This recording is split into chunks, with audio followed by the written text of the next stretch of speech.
नमस्कार दोस्तों, स्वागत है आप सभी लोगों का Sonu study classes YouTube channel. दोस्तों आज मैं आपसे लोग एनसीईआरटी बुक क्लास 11th इतिहास चैप्टर 5 यायावर साम्राज्य पर प्रश्न उत्तर मैं आप लोगों को इस वीडियो में बताऊंगा। संक्षेप में उत्तर दीजिए। प्रश्न नंबर 1, मंगोलों के लिए व्यापार इतना महत्वपूर्ण क्यों था? उत्तर, स्टेपी क्षेत्र में संसाधनों की कमी के कारण मंगोलों और मध्य एशियाई यायावरों को व्यापार और वस्तु विनिमय के लिए उनके पड़ोसी चीनवासियों के पास जाना पड़ता था। यह व्यवस्था दोनों पक्षों के लिए लाभकारी थी। यायावर कबीलेवासी खेती से प्राप्त उत्पादों और लोह के उपकरणों को चीन से लाते थे और घोड़े, फर व स्टेपी में पकड़े गए शिकार का विनिमय करते थे। उन्हें वाणिज्य क्रियाकलापों में काफ़ी तनाव का सामना करना पड़ता था। इसका कारण यह था कि दोनों पक्ष अधिक लाभ कमाना चाहते थे। जलवायु के अत्यधिक ठंडा या गर्म होने के कारण स्टेपी प्रदेशों में खेती करना केवल कुछ ही ऋतुओं में संभव था, परंतु मंगोलों ने सुदूर पश्चिम के तुर्की के विपरीत कृषि कार्य नहीं किया, इसलिए खाद्य उत्पादों तथा लोहे के उपकरणों के लिए उन्हें चीन जाना पड़ता था। इस प्रकार एक पशुपालक और आखेटक समाज का जीवन व्यापार के अभाव में असंभव था। प्रश्न नंबर 2, चंगेज खान ने यह क्यों अनुभव किया कि मंगोल कबीलों को नवीन सामाजिक और सैनिक इकाइयों में विभक्त करने की आवश्यकता है? उत्तर, मंगोलों और अन्य अनेक घुमक्कड़ साम्राज्यों में प्रत्येक जवान सदस्य हथियारबंद होते थे। जब कभी आवश्यकता पड़ती थी तो यही लोग सशस्त्र सेना के रूप में संगठित हो जाते थे। विभिन्न मंगोल प्रजातियों के एकीकरण और उनके पश्चात विभिन्न लोगों के खिलाफ अभियानों से चंगेज खान की सेना में नए सदस्य शामिल हुए। इस प्रकार उनकी सेना, जो कि अपेक्षाकृत छोटी और अभिव्यक्ति समूह थी, वह अविश्वसनीय रूप से यह विशाल विषम जाति संगठन में परिवर्तित हो गई। इसमें उनकी सत्ता को अपनी इच्छा से स्वीकार करने वाले तुर्की मूल के उइगुर समुदाय के लोग शामिल थे। केराइटो जैसे द्वारा पराजित शत्रुओं को भी महासंघ में शामिल कर लिया गया था। चंगेज खान उन विभिन्न जनजातीय समूहों जो उनके महासंघ के सदस्य से उनकी पहचान को योजनाबद्ध रूप से मिटाने और कृत संकल्प था। उनकी सेना स्टेपी क्षेत्रों की पुरानी दशमलव प्रणाली के अनुसार गठित की गई थी। यह 10,000 और 10,000 सैनिक की इकाई में विभक्त थी। पुरानी प्रणाली में कुल कबीले और सैनिक दशमलव इकाइयां एक साथ कायम थी। चंगेज खान ने इस प्रथा को समाप्त किया। उसने प्राचीन जनजातीय समूहों को विभाजित कर दिया। उसके सदस्यों को नवीन सैनिक इकाइयों में विभाजित कर दिया। इसके अतिरिक्त उस व्यक्ति को कठोर दंड दिया जाता था जो अपने अधिकारी से अनुमति लिए बिना बाहर जाने का प्रयास करता था। सैनिकों की सबसे बड़ी इकाई लगभग 10,000 सैनिकों, जिसे तुमन कहा जाता था, की थी, जिसमें विभिन्न कबीलों के कुलों के सदस्य शामिल होते थे। इसके साथ साथ उसके स्टेपी क्षेत्र की पुरानी सामाजिक व्यवस्था को भी बदल दिया और विभिन्न वंशों व कुलों को एकीकृत कर उनके संस्थापक चंगेज खान ने इस सभी को एक नई पहचान दी। चंगेज खान ने मंगोलियाई कबीलों को नवीन सामाजिक व सैन्य इकाइयों में विभक्त कर दिया। इसका कारण यह था कि उसे यह संदेह था कि कहीं यह सभी लोग संगठित होकर उसकी सत्ता न पलट दें और अपने अपने साम्राज्य स्थापित न कर लें। यही कारण था कि चंगेज खान को ऐसा अनुभव हुआ कि मंगोल कबीलों को नवीन सामाजिक और सैनिक इकाइयों में विभक्त किया जाए। प्रश्न नंबर 3,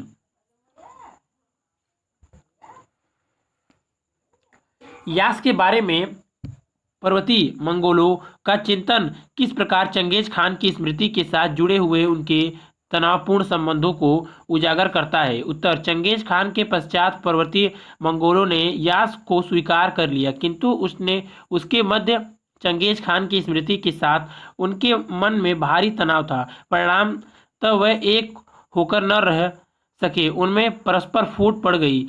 स्थानबद्धता का दबाव मंगोल निवास स्थानों के नए भागों में ज़्यादा व्यापक था। उन भागों में जो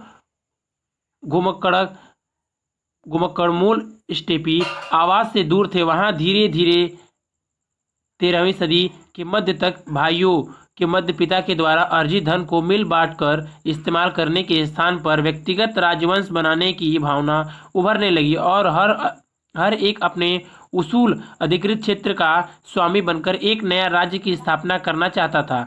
यह आंशिक उत्तराधिकार के संघर्ष का परिणाम था। इसमें चंगेज खान के वंशजों के मध्य महान पद प्राप्ति व उत्कृष्ट चाहगारी भूमि प्राप्ति के लिए होड़ होती थी। चीन व ईरान दोनों पर शासन करने के लिए आए टोलुई वंशजों ने युआन और ईल खानी की स्थापना की। जोची ने सुनहरा गिरोह का गठन किया और रूस के स्टेपी क्षेत्रों पर कब्जा किया। चगताई के वंशज मध्य एशिया व रूस के गोल्डन हॉर्ड के स्टेपी निवासियों में यायावर परंपराएं सर्वाधिक समय तक चली। वस्तुतः यास मंगोल जनजाति की प्रथागत रीति रिवाजों का एक संकलन था, जिसे चंगेज खान के वंशजों ने चंगेज खान की विधि संहिता कहा। उसके वंशज अच्छी तरह जानते थे कि 1221 में चंगेज खान ने अपने यास या हुक्मनामा में बुखारा के लोगों की निंदा की थी और उन्हें पापी कहा था, और यह चेतावनी दी थी कि अपने प्रायश्चित के लिए वह अपना छिपा धन उसे दे दे, या ने उसके उत्तराधिकारियों की शासनकाल में काफ़ी कठिनाई उत्पन्न कर दी। चंगेज खान की स्मृति को ध्यान में रखते हुए इसने संकालू और तनावपूर्ण संबंध उत्पन्न किए। उसके वंशज बाद में मंगोलों पर चंगेज खान के कठोर नियमों को अपनी प्रथा पर लागू नहीं कर सकते थे। इसको कारण यह था कि वह अब स्वयं काफ़ी सभ्य हो चुके थे और अनेक सभ्य जातियों के लोगों पर उनका राज्य स्थापित हो चुका था। निस्संदेह चंगेज खान के वंशजों को विरासत के रूप में जो कुछ भी मिला हुआ महत्वपूर्ण था, लेकिन उनके सामने एक समस्या थी। उन्हें अब एक स्थानबद्ध समाज में अपनी धाक जमानी थी। इस बदले हुए समय में वह वीरता की वह तस्वीर पेश नहीं कर सकते थे जैसी कि चंगेज खान ने की थी। इस प्रकार यास का संकलन चंगेज खान की स्मृति के साथ गहराई से जुड़ा था। प्रश्न नंबर 4, यदि इतिहास नगरों में रहने वाले साहित्यकारों के लिखित विवरणों पर निर्भर करता है तो यायावर समाजों के बारे में हमेशा प्रतिकूल विचार ही रखे जाएंगे।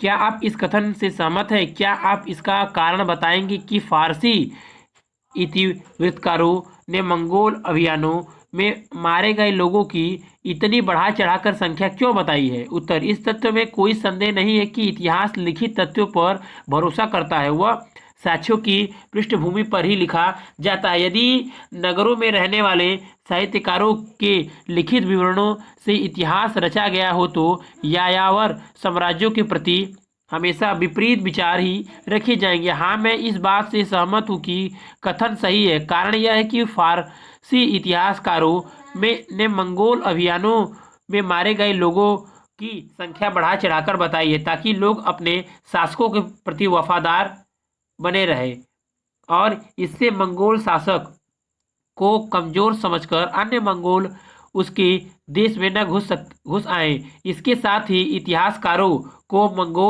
मंगोलों का संरक्षण प्राप्त नहीं था।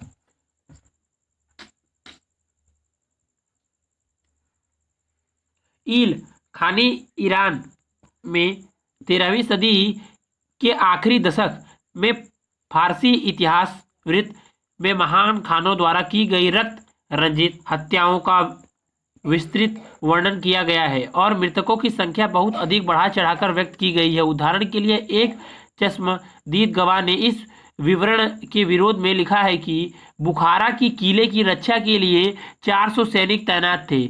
इसके अतिरिक्त एक ईल खानी इतिहास वृत्त में एक विवरण दिया गया है कि बुखारा के किले पर हुए आक्रमण में 3000 सैनिक हताहत हुए।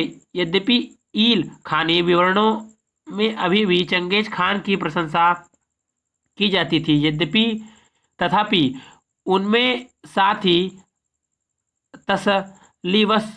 तसल्लीवश यह कथन भी दिया जाने लगा कि समय बदल चुका है और अब खून खराबा समाप्त हो चुका है। चंगेज खान के वंशज अपनी प्रथा में यह धारणा नहीं कायम कर पाए कि इस बदले हुए समय में वीरता की ऐसी तस्वीर नहीं पेश कर सकते थे जैसी उनके पूर्वज चंगेज खान ने की थी।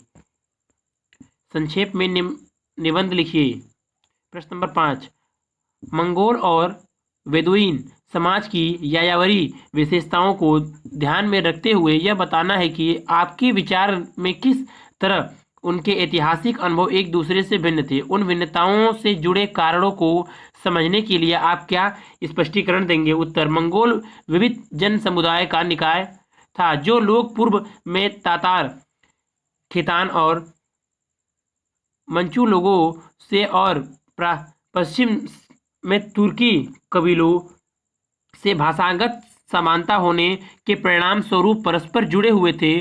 कुछ मंगोल पशुपालक थे और कुछ शिकारी संग्राहक थे।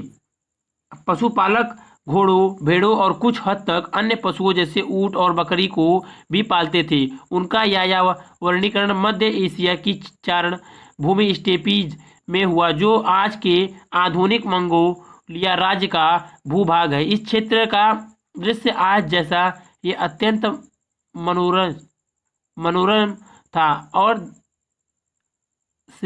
चीज अत्यंत विस्तृत और लहरिया मैदानों से घिरा था। पशु चारण के लिए यहाँ पर अनेक हरे घास के मैदान और प्रचुर मात्रा में छोटे छोटे शिकार अनुकूल ऋतुओं में उपलब्ध हो जाते थे। शिकारी संग्राहक लोग पशुपालक कबीलों के आवास क्षेत्र के उत्तरी भाग में साइबेरियाई वनों में रहते थे। वह पशुपालक लोगों की अपेक्षा अधिक निर्धन होते थे तथा ग्रीष्मकाल में पकड़े गए जानवरों की खाल के व्यापार से अपना जीविकोपार्जन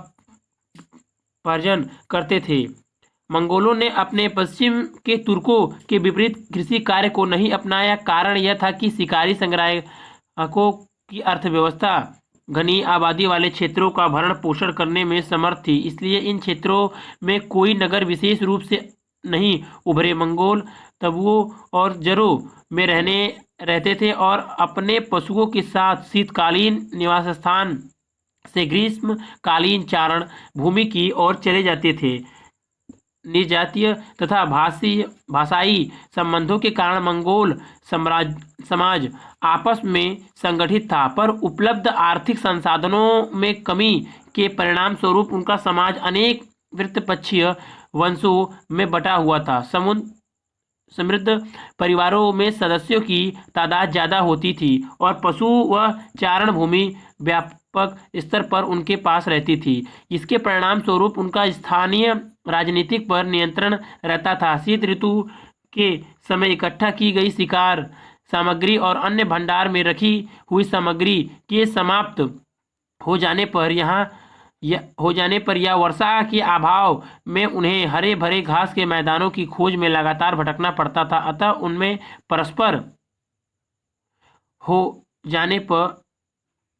परस्पर संघर्ष होता रहता था। पशुधन के लिए लूटपाट भी उनके द्वारा की जाती थी। प्राय मंगोल परिवारों का निर्माण कर लेते थे। कुछ अपवादों को यदि छोड़ दिया जाए तो ऐसे परिसंघ प्राय अत्यधिक छोटे और अल्पकालिक समय के लिए होते थे। मंगोलों और तुर्की के कबीलों को मिलाकर चंगेज खान द्वारा निर्मित परिसंघ 5वीं सदी के अटिला मृत्यु 453 ईस्वी द्वारा निर्मित परिसंघ के बराबर था।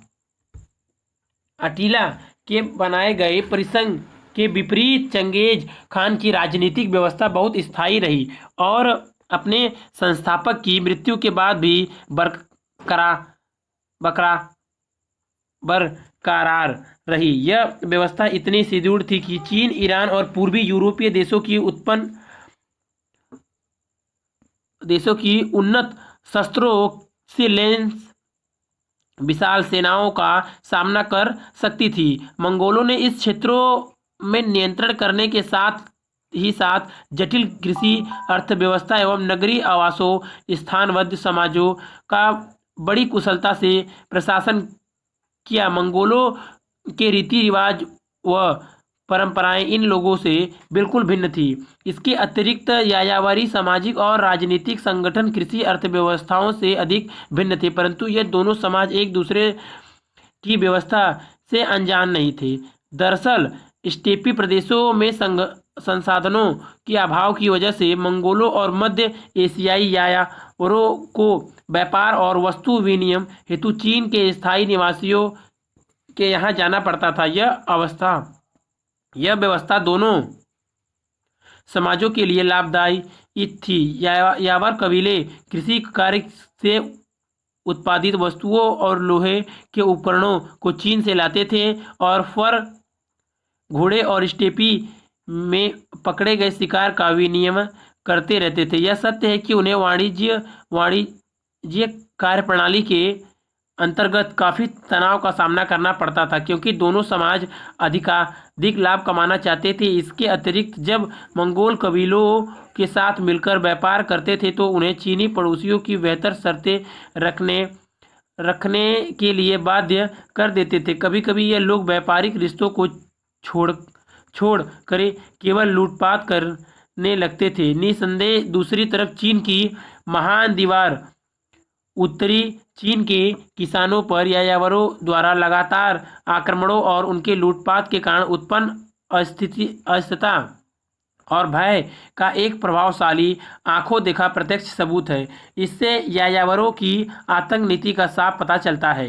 प्रश्न नंबर 6, 13वीं शताब्दी के मध्य में मंगोलियों द्वारा निर्मित पैक्स मंगोलिका का निम्नलिखित विवरण उसके चरित्र को किस तरह उजागर करता है। एक फ्रांसीसिकन भिक्षु रूबुक निवासी विलियम को फ्रांस के सम्राट लुई ने राजदूत बनाकर महान खान मोके के दरबार में भेजा। वह 1254 में मोके की राजधानी काराकोरम पहुंचा और वहां वह लॉरेन फ्रांस की एक महिला पकेट के संपर्क में आया, जिसे हंगरी से लाया गया था। वह महिला राजकुमार की पत्नियों में से एक थी की सेवा में नियुक्त थी, जो नेस्टोरियन ईसाई थी। वह दरबार में एक फारसी जोहरी गुइयोम बुसेस के संपर्क में आया, जिसका भाई पेरिस के ग्रैंड पोस्ट में रहता था। इस व्यक्ति को सर्वप्रथम रानी सोरगतानी ने और उसके उपरांत मोके के छोटे भाई ने अपने पास नौकरी में रखा। विलियम ने यह देखा कि विशाल दरबारी उत्सव में सर्वप्रथम नेस्टोरियन पुजारियों को उनके चिन्हों के साथ तथा उनके उपरांत मुसलमान, बौद्ध और ताओ पुजारियों को महान खान का आशीर्वाद देने के लिए आमंत्रित किया जाता था। उत्तर उपरोक्त अनुच्छेद में 13वीं शताब्दी के मध्य में मंगोलिया द्वारा निर्मित पैक्स मंगोलिका का विवरण कई दृष्टिकोण से उसके चरित्र को स्पष्ट करता है।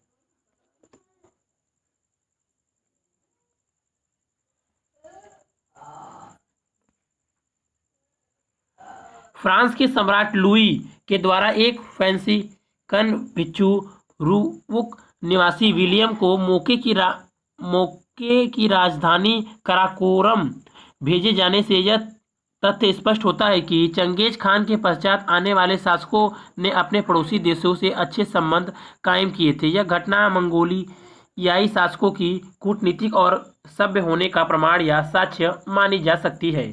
फ्रांस के सम्राट लुई के द्वारा विलियम को मोके की राजधानी कराकोरम भेजना, हंगरी की महिला पकेट से मिलना व उसके द्वारा राजकुमारों की एक पत्नी की सेवा करना तथा फ्रांसी जोहरी गुइयोम बुसेर का कराकोरम से मिलना व उससे संपर्क रखना, यह सभी तथ्य यह उजागर करते हैं कि मंगोल शासक काफी शान